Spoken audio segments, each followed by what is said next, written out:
ちは。こんにちは。今日よろしくお願いします。よろしくお願いします。はい。今日は何月何日ですか？今日は5月9日です。今何時ですか7時半です。はい。毎晩勉強しますか？はい、勉強します。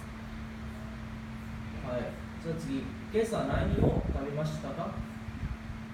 パンと卵を食べました。はい。いつもどこで昼ご飯を食べますか？うちで食べます。はい。誰に日本語を習いますか？先生に習います。はい。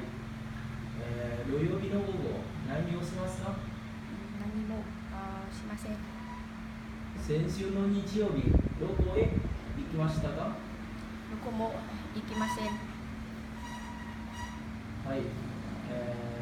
毎朝何を飲みますか？牛乳を飲みます。はい。ジャムさん、ビールを飲みますか？いいえ、飲みません。はい。ありがとうはベトナム語で何ですか？カムンです。はい。授業は何時に終わりますか？いいえ、はい、わかります。はい。もう漢字を勉強しましたか？はい、勉強します。はい。そうですね。誕生日はいつですか？ 3月22日です。はい。今日の誕生日に何をもらいましたか？プレゼントをもらいました。はい。はい。